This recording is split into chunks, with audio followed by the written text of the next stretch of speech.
are very few things like it in world sport. The derby of eternal enemies between Panathinaikos and Olympiacos more than lives up to its name. Every time they meet, the rest of the European basketball world stops to pay attention. The passion, the rivalry, and the inevitable tension combine for appointment viewing. I went to Athens to get a better understanding of what fuels this hate, but there's one very important thing to know first, as Aris Barkas of Eurohoops pointed out to me. What's the rivalry mean to this place as a city? First of all, we have to get something right that pisses off all Olympiacos fans. Piraeus and Athens are different cities. Okay, we like to speak about the Athenian derby, and the better suited, I think, characterization is the Greek derby. Piraeus, of course, was the harbor of Athens since ancient times, but it's a different city, it's a different mentality. We had also a recent debacle because Coach Barkas said, using something that was considered until a few years ago an accurate fact, that Olympiacos represents, let's say, the working class of Piraeus against the Athenian bourgeoisie. The word Coach Barkas used was aristocracy, and created some backlash. Okay, of course, that's right now history. The point is that it's not a coincidence that those two teams are called the eternal rivals of Greek sports, no matter the sport. Even if they face off in chess or in League of Legends, it will be a derby. While it's a basketball rivalry that grips the imagination today, the roots of this hatred come from football. Olympiacos and Panathinaikos are rivals in whatever sport they play, but the seeds of what we see in basketball were sown in the football pitch. Pau's great team of 1971 European Cup finalists is probably the standout example, but in truth, decades of football history set the stage for what will become one of basketball's most heated exchanges of mutual animosity. Okay, this rivalry comes from football, of course.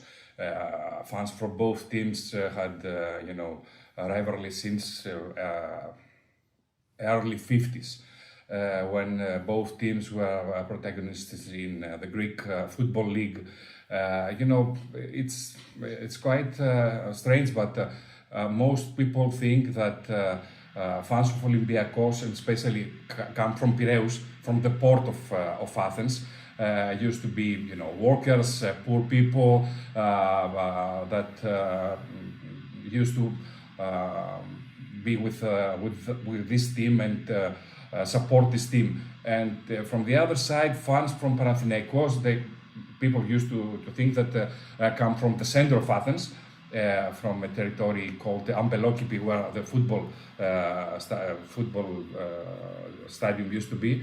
And they are not rich, but okay, they are from another quality of life level, and that's how everything started back in early 50s. But especially about basketball, there was no rivalry till the beginning of 90s, when Olympiacos had a new owner, the ex-owner named Socrates Kokkalis, and who brought players like, let's say, Zarko Paspal or David Rivers, Roy Tarpley, even Walter Berry, players with NBA experience and very famous in Europe.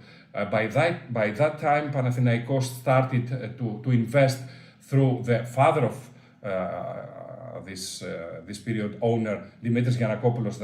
His father, Pavlos, was the president and owner of this team, and he brought here in Greece firstly players like Nick Gallis. Okay, everybody knows who Nick is. Panagiotis Giannakis also, Greek legends, and Fanis Christodoulou after that at late mid 90s, and of course foreign players like Stojan Vrankovic, Arian Komazec, and then of course Dominic Wilkins.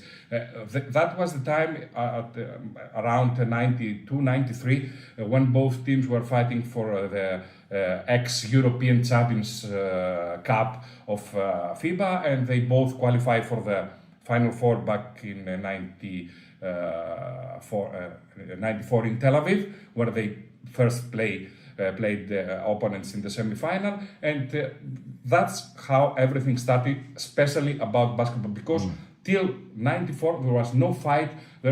Both teams were not protagonists in the same period. Okay, Olympiacos used to have a strong team at the late 70s, and Panathinaikos used to have a strong team mostly at the beginning of the 80s, before Aris and PAOK become the major teams in Greece. 1990s was the key point of change. Panathinaikos made the first breakthrough, winning the FIBA Champions Cup, the precursor to EuroLeague, with Dominique Wilkins brought in to bolster the roster in 1996. A year later, Olympiacos hit right back. The Reds became champions of Europe for the first time with the aid of David Rivers as their superstar. The real developments, however, came in the 2000s. Panathinaikos roared to multiple EuroLeague titles under the stewardship of Zeljko Obradovic. Olympiacos were waiting in the wings to pounce, with some near misses before Dusan Ivkovic in 2012 and Aris Barkas in 2013 led them to back-to-back crowns. The fact is that Panathinaikos started to make, let's call them basketball fans, at the beginning of at the mid zeros. When Zeljko Obradovic took charge of the team back in 1999, and Panathinaikos took its second EuroLeague title back in 2002 in Bologna. After this period, Panathinaikos started to make these basketball fans, fans that learn about basketball and know stuff about basketball. Olympiacos was not so, fans were not so, let's say, used to watch basketball games.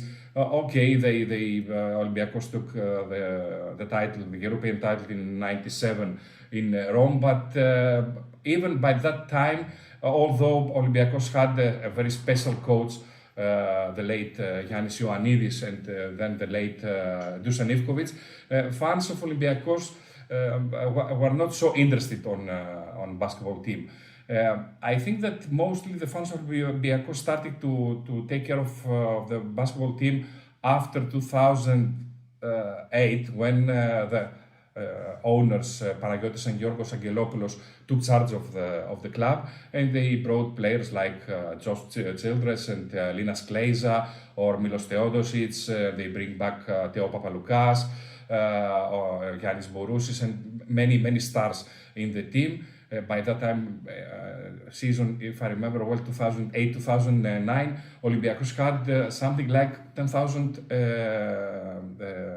season tickets, which was something unbelievable for basketball fans to buy 10,000 season tickets. Back then, in the beginning of last decade, Olympiacos with Duda Ivkovic took two more titles, two more EuroLeague titles. But even then, Olympiacos fans didn't trust a lot their team. They were yelling, "We want more, we want more." Why this? Because Panathinaikos has more European titles. That's the main point for the fans. Panathinaikos fans say we have 7, you have only 3, so you have to earn 4 more to catch us. The dominance of the Reds and Greens has left little for the rest of Greek basketball to fight over. While stars such as Nick Gallas impressed in the 80s for Aris, and that club's rivalry with PAOK remains legendary, there's a glass ceiling in place now. Barkas was speaking to me at a Peristeri game, aside in the Basketball Champions League, when we met to discuss the impact of the Big Two.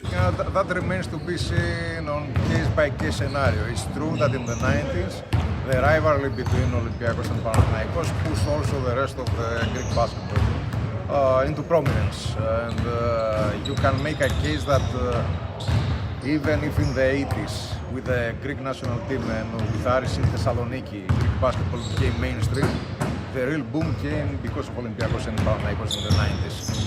However, when you have those two behemoths in the league, it's very hard for anyone else to be competitive. This is the elephant in the room. And also, the problem is that when you have so big clubs that are the exception and not the rules, you have to give some kind of incentives to other clubs to get closer to them. With the way not only Olympiacos and Panathinaikos have constructed themselves, but the way the whole European basketball right now is constructed, it's very hard for any other team to compete money-wise and also have a motivation for an owner to put this kind of money from his own pocket or even from sponsors to a club, because the road to the EuroLeague passes through the Eurocup and it's not easy to do all this stuff in order to become, let's say, a rival to those two teams. Generally, all the other teams have accepted that they are fighting for the third place. After both sides made it to EuroLeague Final Four in 2012, things changed. The Greens didn't make it back to that stage until last season. That more than decade-long spell where it seemed like only one could be a contender in any given season stretched on. But then Ergin Ataman arrived at Panathinaikos, culminating in their Berlin triumph last May. That's changed the dynamic, but it's not the only factor in play. We're in a totally different era, and forget about 2012, because that was also a turning point, especially for Panathinaikos, because Obradovic left this year. If we go back 4 years, just after COVID, or just before COVID, and you told me that in 2024 you will have 2 Greek teams again in the Final Four, I will say to you that you are crazy. The country was just coming out of the worst possible economic crisis registered in European history post-World War II. The situation in the country is still not ideal, to put it mildly, and you have 2 clubs that are spending a lot of money, and they have the know-how, they have the stars, they have the tradition, they have the fans, they have the arenas, they have everything to be on top of Europe. What's really surprising, and we have talked about it off camera, is that especially Panathinaikos, also Olympiacos, but especially Panathinaikos, because they have a deal with the Greek state to use OAKA not just as their home but as their property, they are also making money. Last year, Panathinaikos made 20 million euros, which is, in my opinion, story that went under the radar. And this year, if my infos are correct, this is something that we would like to do at some point, Panathinaikos may end up having revenues of 25 million euros. The amount is a record for European basketball, and it's the kind of money that in 2012 neither team would dream of having as revenues. I feel from my, I'm very much on the outside, obviously, watching in Ireland. Yeah, but for the last 17, 18 years I've been watching, it's almost like the two of them need each other, because of course there was like a year or two where Olympiacos, weren't in the Greek league, and the Greek league seemed to just not be interesting. Yeah. Like I feel there's a case that like one isn't able to push itself without the other. Would that be accurate? Like, yeah, this always happened. I told you before, when Socrates Kokolis back early 90s took charge of Olympiacos, it was 1991.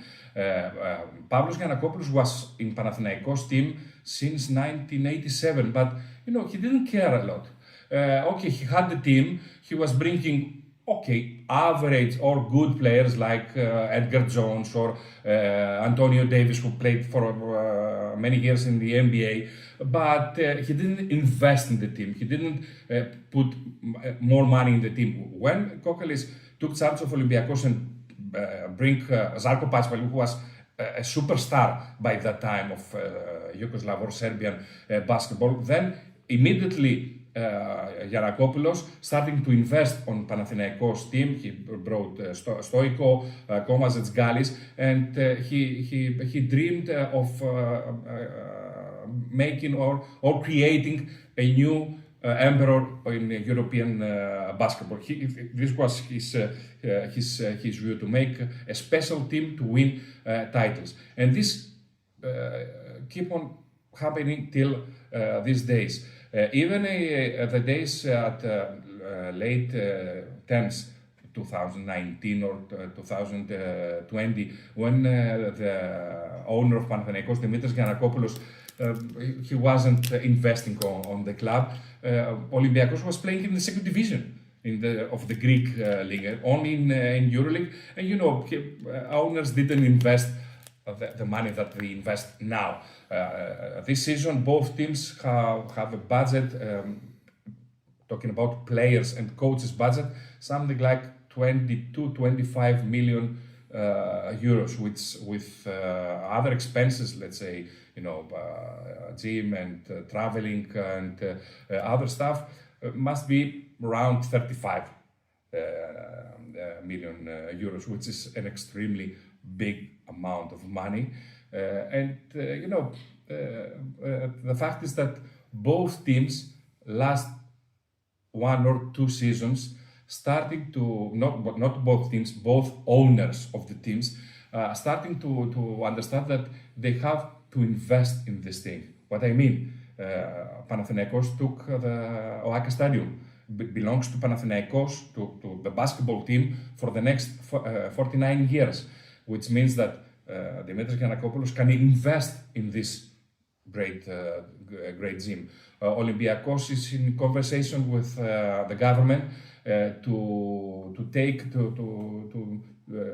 a stadium of peace and friendship for the next 50 years, so they can invest in this stadium. I'm not talking only about basketball games. They will sell it for concerts, for rock concerts, or for shops, for other stuff. Which means that they now understand that okay, this is capitalism. They have to also not only to give money, they have to bring back money, not only from the funds, but also from other stuff. That's the thing, because we're at a level of financial might where what are two of the traditional powers in Europe, they're at a level they've not been before. So is this sustainable? Since all the numbers in European basketball are going up, it's not a surprise that 2 of the locomotives of European basketball are reaching to this level. Let's hope that this trend will continue. We will have more teams competing in such a level. And of course, at this point, Olympiacos and Panathinaikos are taking the lion's share, but I wouldn't sleep teams like Fenerbahce, like Real Madrid, like Barcelona. And maybe in the near future we can add some surprising names. And I'm not talking about Milan that has its own issues but always spends money. I'm talking about clubs like Bayern, projects like Paris. Or you never know what else may come down the road. Ahead of the clash in the Oaka in November, I met Mathias Lessort of Panathinaikos. The Frenchman starred in their run to the EuroLeague crown last season, as well as the Paris Olympics. I wanted to know what this rivalry meant to him. So Mathias, obviously it's Derby Day on Friday. For you as a player, because you've been through this last season, what's it mean to you as a game? It means a lot. For us players, we try to approach it as much as we can as a regular season game and a regular game, but we know that even though we want to approach it like that, it's not for the organization, for the fans, for the whole city. It's a special game and a special day. So, we gotta make sure that we give the fans what they want, and we got their back, because they got our back all the time, every game, and tomorrow we gotta give them a reason to support us again. Now this place, it's always rocking, it's always really loud. It's going to be extra special tomorrow, isn't it? That's what I say for the fans. It's a really, really special day. They wait for this game for weeks, and you can feel the whole atmosphere in the city is changing when this type of game is coming. So, it's a great opportunity that we have, a great blessing we have to be able to be part of this type of event and this type of game where it's extra motivation and it's more than a regular game for the whole city. And obviously, right now, Panathinaikos, y'all are doing amazing. You're EuroLeague champions, so everybody's sort of got the target on your back. Does that bring extra pressure to the derby? For sure.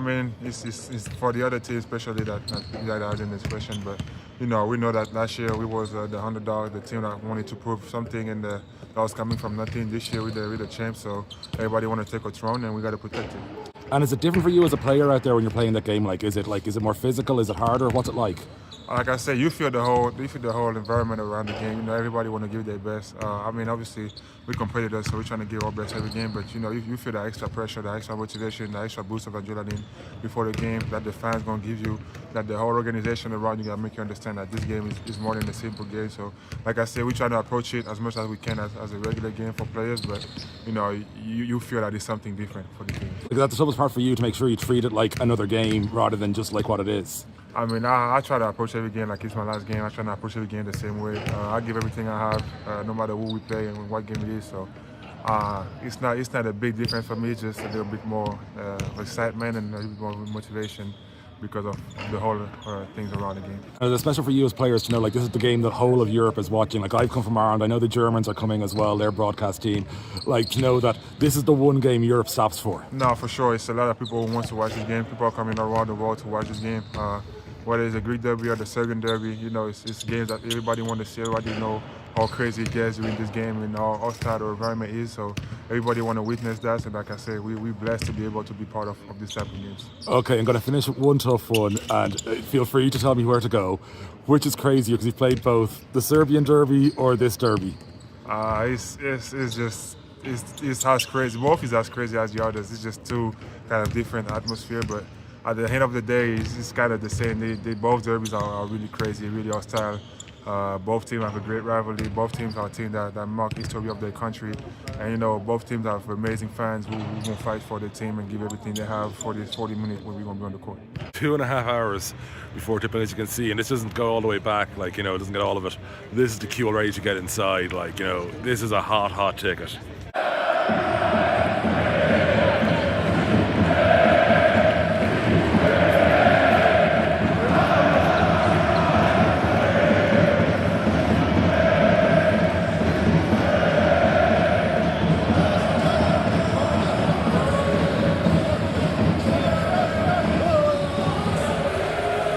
So it's just under 45 minutes till tip.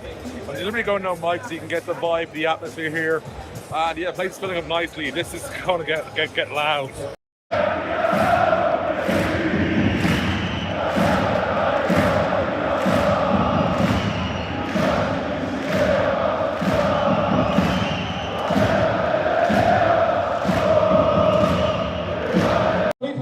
It's intro time here in Athens, and you're about to hear a lot of boos, and you're gonna know why.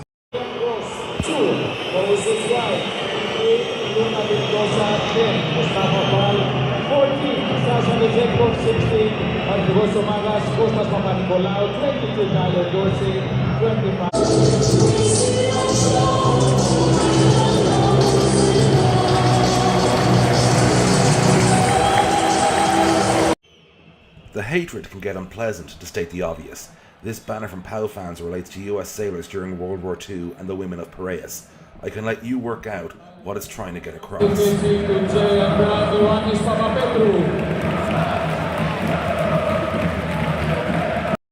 It's the heated nature of the rivalry that gets the attention of fans around the world. There's a purity to the hate that is compelling, yet when it boils over, it brings obvious concerns. It gets heated all the time.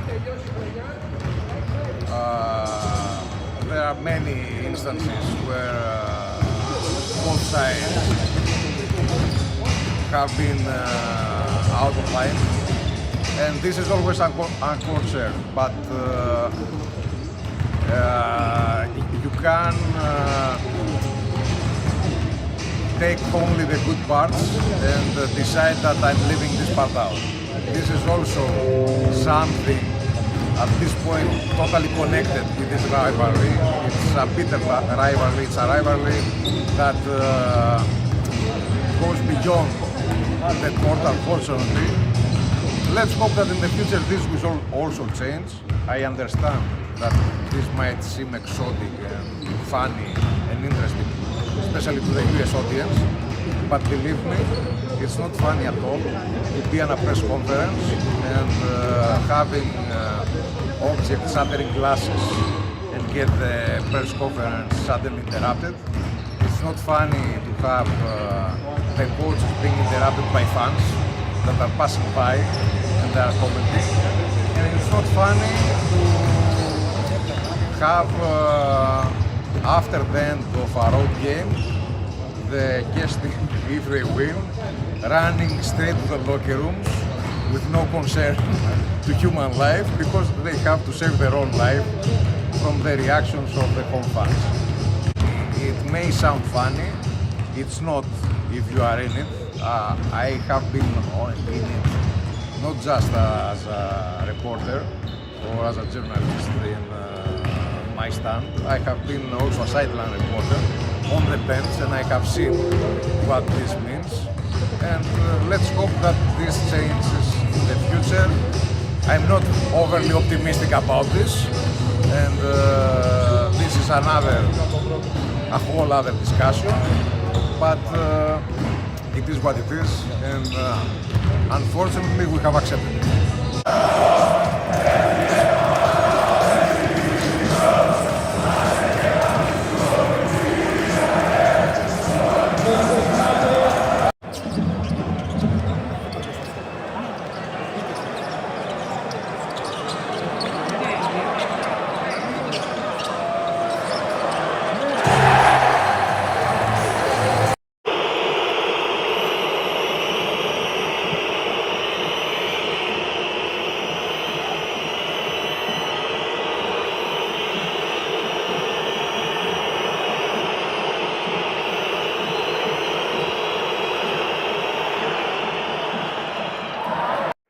In the end, Olympiacos took the win on the road. Perhaps in a sign of the times, there was no need for players to run for the locker rooms.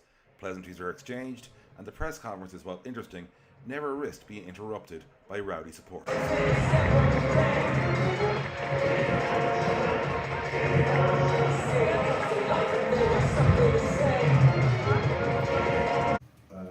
Winning this Greek derby, as you say, is a boost of, always is psychologically a boost, basically for our fans, and for our players also.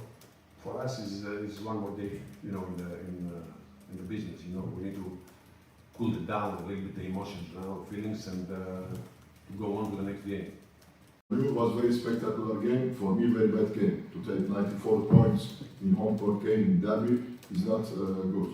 So, of course, Greek fans will enjoy if these two teams will be in the Final Four, but I believe that there is also other fans in other countries that they will enjoy with their teams.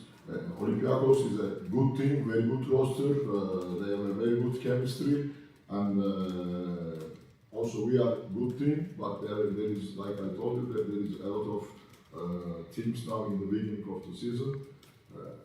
Spectacular game, but if you play home court derby game, you don't care for the spectacular. You must be aggressive, you must play more tough in defense, you must put also great atmosphere. Tonight, okay, the atmosphere was good, but like a show. I didn't see tonight the atmosphere that I live in Red Star and in Partizan. This is also another reality. I believe that all of us, me, players, atmosphere was soft tonight. We were not angry tonight because everybody thinks, okay, spectacular, but basketball is too big. We were not fight altogether well tonight.